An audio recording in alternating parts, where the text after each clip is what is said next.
दूसरी बार उसका इम्पैक्ट कम होता है, तीसरी बार उसका इम्पैक्ट और कम होता है। और ये इसके लिए देखिए, ये कोविड कभी भी एक रीज़न नहीं था, एक एक्सक्यूज़ था। मार्केट में कुछ भी एक्सक्यूज़ हो सकता था। अब जो चीन ने किया है, चीन ने जो कैटेगरी ए से कैटेगरी बी में किया है कोविड को, वो 7 जनवरी से वो लागू हो रहा है। अब एक तरीके से उनका मानना ये है कि एक ये पहले कई देश कर चुके हैं कि लेट इट रिप, सबको हो जाए, कोई प्रॉब्लम नहीं है। उसके बाद ये ईयरली फ्लू जैसा हो जाएगा, उसके बाद आप एक नॉर्मल दवाई लेंगे, आप ठीक हो जाएंगे।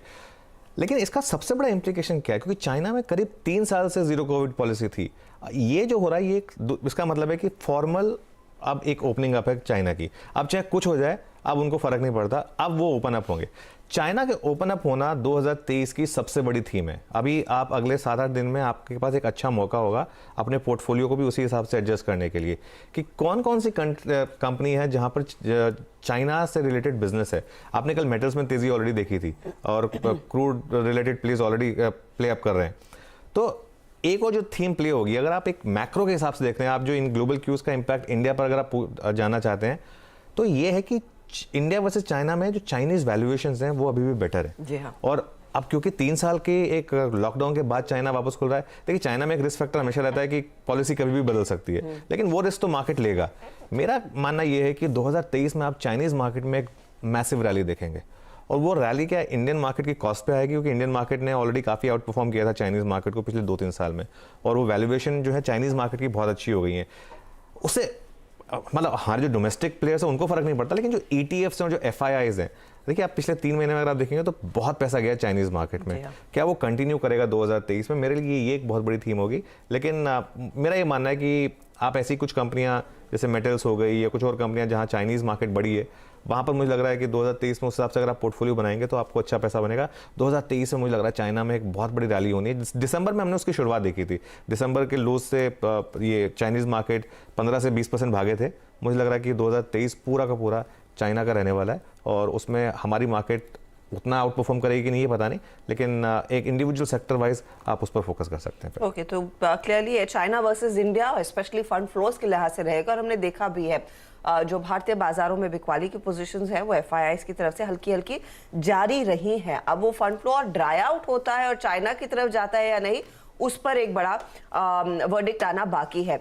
लेकिन ऐसी स्थिति में अनुज, मार्केट का सेटअप किस तरह से है? क्योंकि कल एक बहुत स्ट्रॉन्ग पुल बैक देखने को मिला था, जो अग्रेसिव मंदी के ट्रेड्स थे वो लार्जली कवर होते हुए दिखाई दिए। अब क्या आपको लग रहा है वो जो शॉर्ट कवरिंग हुई है वो नई तेजी में कन्वर्ट होगी? देखिए क्लियरली पूरी की पूरी रैली शॉर्ट कवरिंग थी। FI और DIs के आंकड़े आपके सामने। फ्राइडे को सिर्फ हमने डिस्कस किया था, फ्राइडे को तो एक्चुअली बाइंग हुई थी, उसके बाद ही मार्केट गिर गया था। कल भी थोड़ी सी बाइंग थी, कोई बहुत ज़्यादा बाइंग नहीं थी, लेकिन हुआ क्या, ये देखिए लॉन्ग और शॉर्ट का आंकड़ा देखिए FIs का इंडेक्स फ्यूचर्स का 1850 लॉन्ग कटे, लेकिन 11800 शॉर्ट कटे, और इसकी वजह से वो जो एक लॉन्ग शॉर्ट 48% से फिर 46-44 तक आया था, वापस 47% पर पहुंच गया है। अब ये 50 नहीं क्रॉस होना चाहिए, ये मैं थोड़ा सा एक मेरा माने कि 50 से नीचे ही रहे तो मार्केट के लिए अच्छा है। ऑप्शन सेलिंग के आंकड़े देखिए आप, कॉल राइटर्स की कल जबरदस्त पिटाई हुई। कितनी कॉल्स कवर हुई? देखिए 62,000 के करीब कॉल राइटिंग पोजीशंस कवर हुई, और पुट राइटिंग ऐड हुई है 1.27 लाख। ये एक बहुत ही पॉजिटिव आंकड़ा है। लेकिन फिर वही बात, पुट कॉल रेशियो बढ़ के हो गया 0.95 वर्सेस 0.72। देखिए बाय करने का टाइम होता है जब मार्केट में ब्लड हो, जब आप जिसे कहते हैं ना कि एक पैनिक हो, फियर फैक्टर हो, वहाँ से जब मार्केट घूमे, जैसे कल मार्केट जहाँ से घूमा वो था पॉइंट बाय करने का। आज फ्रेश बाय नहीं है अष्टा, मैं फिर बोल रहा हूँ आज फ्रेश बाय नहीं है, स्पेशली अगर आपको गैप अप मिल गया तो उसके बाद फ्रेश बाय नहीं है, उसके बाद तो प्रॉफिट टेकिंग का ही जोन है, और उसके बाद आपको मौके मार्केट वापस देगा। और देखिए आपको ना कल जैसे 3-4 दिन चाहिए होते हैं महीने में, मैं तो कहता हूँ साल में भी कल जैसे अगर 3-4 दिन मिल जाए तो बहुत है। उसमें अगर आप एक अच्छे से एक वॉल्यूम ट्रेड कर लें तो आपका बहुत पैसा बनेगा, और उसके बाद आपको ज़्यादा रोज ट्रेड लेना मार्केट में एक समझदारी नहीं है। आज मैं जैसे बोल रहा हूँ, हम निफ्टी और बैंक निफ्टी की बात करेंगे, लेकिन आज एक आपको मार्केट एक ओपनिंग देगा जोन में जहाँ पर आप प्रॉफिट बुक करें, वहाँ पर साइड में बैठें, उसके बाद देखें मार्केट आपको दूसरी एंट्री दे रहा है कि नहीं दे रहा। जरूरी नहीं है कि मार्केट दे, कई बार मार्केट नहीं देता आपको दूसरी एंट्री, अगर नहीं दे रहा तो कोई बात नहीं, फिर कल फिर मार्केट खुलेगा। लेकिन आज मेरे ख्याल से एक मेरा जो बड़ा ट्रेड है वो प्रॉफिट टेकिंग का ट्रेड है। ओके, तो आप कह रहे हैं कि आज थोड़ा सा बड़ा ट्रेड मुनाफा वसूली की तरफ आता हुआ दिखाई दे सकता है, लेकिन सवाल यही है कि भारतीय बाजार में फिर निफ्टी के लिए कौन से लेवल्स इंपॉर्टेंट होंगे, क्योंकि कल हमने देखा एक बहुत तगड़ा रिवर्सल, शुरुआती कारोबार में 17,774 तक का डिप भी देखने को मिला और वहां से आप देखिए क्या रैली देखने को मिली। तो कल पूरे 200 पॉइंट की रिकवरी थी स्क्रीन पर। आज ये 18,000 के ऊपर कितना बिल्ड किया जाए, ये लेवल कितना इंपॉर्टेंट होगा? हाँ देखिए, वो जो 17,774 की आपने बात की वो उसका इंपॉर्टेंस ये था क्योंकि जो हमने कल डिस्कस किया था कि एक फ्राइडे के लोज के करीब जाएगा मार्केट, वहां से फिर बड़ी रैली आएगी और वो बड़ी रैली एग्जैक्टली प्ले आउट हुई। उसके एक पहले तो एक आंकड़े देख लेते हैं, कुछ पहले 3 कॉल्स लेकर आइए, 17,900, 18,000 और 18,100। ये देखिए हर्षिता, ये एक शॉर्ट कवरिंग जो हुई है 17,900 में 15 लाख शेयर कटे और अब से 15 लाख रह गए वहाँ आउटस्टैंडिंग। सबसे बड़ा जो है वो 18,000 की कॉल जिसमें 18 लाख शेयर कटे, 18,100 की कॉल में 19 लाख शेयर कटे। पहले उस प्लेट पे वापस जाते हैं, मैं फिर उसके बाद 18,000 की कॉल पे आऊँगा। तो ये 3 जो स्ट्राइक्स हैं टोटल, इसमें मिलाकर करीब करीब आपने देखा 50 से 55 लाख शेयर्स कम हुए हैं आउटस्टैंडिंग में। लेकिन अब आइए वो जो 18,000 वाली कॉल है, 18,000 की कॉल में अभी भी ओपन इंटरेस्ट ठीक ठाक है और कल प्रीमियम जंप हुआ है उसमें, लेकिन कोई मैसिव नहीं है, 77% के करीब हुआ है। बैंक निफ्टी की कॉल्स में जैसे 300-400% जंप हुआ था, वहां तो अलग ही शॉर्ट कवरिंग थी। निफ्टी में अभी भी ये जो 18,000 की कॉल है, इसका अगर आप प्रीमियम ऐड कर दें 18,118, 18,120 के करीब, तो वो एक थोड़ा सा मार्केट में एक रेजिस्टेंस जोन है। मेरे ख्याल से एक 10 डे एक्सपोनेंशियल मूविंग एवरेज जो है 18,230, उसको टेस्ट शायद मार्केट करेगा, लेकिन गैप अप पर बाय नहीं करना है। बाय कहाँ करना है? अगर आपको मार्केट डिप दे, और डिप कहाँ तक की दे, कल का जो 230 पे हमने जो रैली स्टार्ट की थी, अगर वहाँ तक की डिप आपको मिल जाए तो वो एक डिप होगी बाय करने के लिए। और आपको एक बहुत ही छोटा स्टॉप लॉस लगाना है 17,980 का निफ्टी में, 17,980 का स्टॉप लॉस लगाना है। और जो कल अगर आपने लॉन्ग किया है हर्षिता, तो कल के लॉन्ग्स को बुक करना चाहिए 18,150 पर। मेरे ख्याल से 18,150, वो आखिरी के 80 पॉइंट छोड़ दीजिए, कुछ फर्क नहीं पड़ेगा आपको। अगर आपने कल लॉन्ग किया है, कल 200 पॉइंट लिए हैं आपने, आज 100 पॉइंट और मिलते हैं, take your profit home, enjoy करिए, मंगलवार एंजॉय करिए अपना। अगर आप आज सुबह लॉन्ग कर रहे हैं, वो अगेन डिप पर लॉन्ग कर रहे हैं, तो भी 18,200 से 230 ये एक जोन है, क्योंकि 18,230 पर सेलर आएगा, एक प्रोग्राम सेलर आएगा, वो एक बड़ा रेजिस्टेंस जोन है मार्केट के लिए।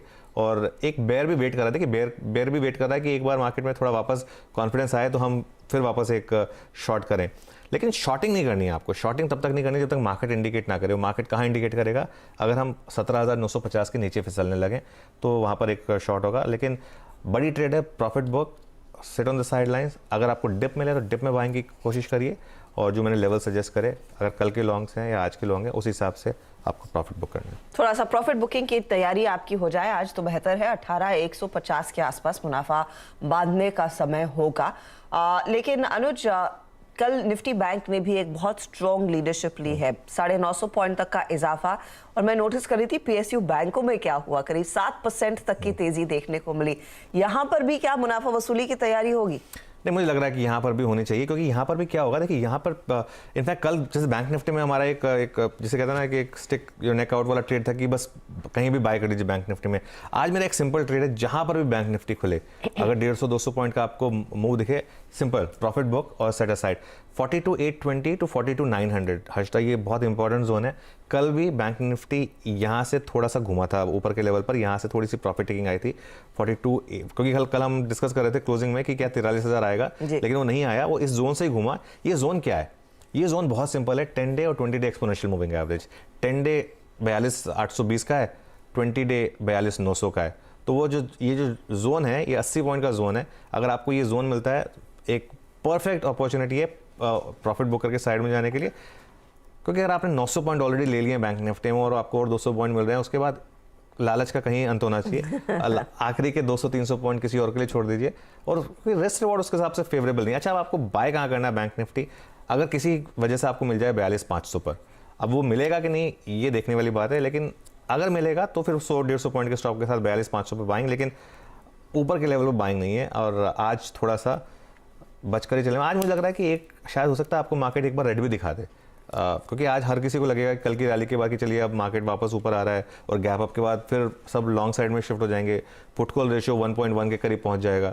वो एक जोन होता है नॉर्मली जहां से एक प्रॉफिट टेकिंग आ सकती है। तो आज हायर लेवल पर प्रॉफिट टेकिंग का मेरे ख्याल से एक ट्रेड रहेगा। अनुज, क्या हम फिर से बाय ऑन डिप्स वाले मार्केट में है, या फिर वही बेहतर अप्रोच रहेगी। नहीं देखिए, पोजिशनली तो ये मार्केट बाय ऑन डिप्स है, इसमें तो कोई किसी को डाउट होना नहीं चाहिए कि हमारी, इनफैक्ट मैं तो 20 साल से मार्केट को ट्रैक कर रहा हूँ, हम तो 20 साल से बाय ऑन डिप्स हैं। जी हाँ। मतलब आपने अगर किसी भी लेवल पे मार्केट में बाय किया तो आपने पैसा बनाया, वो हमारी एक डेमोग्राफी है ना, उसका एक हमको एडवांटेज मिल रहा है। देखिए हमारी ये तो फिर हम वो मार्केट साइकिल्स वाली बात पे आ जाएंगे तो फिर तो हम 1 घंटे तक वही शो डिस्कस करते रहेंगे। लेकिन इस समय हम कहाँ पे हैं? जो यूएस था 60 या 70 साल पहले, जो एक वाइब्रेंट डेमोक्रेसी और डेमोग्राफी जो मैच्योर हो रही थी, जो जापान था करीब 70-80 साल पहले, तो उस मार्केट को अभी मैच्योर होने में बहुत टाइम है। मुझे लग रहा है अभी तो हम निफ्टी के 1 लाख तक और सेंसेक्स के 3 लाख तक जाने, वो तो खैर बात की बातें आएंगी।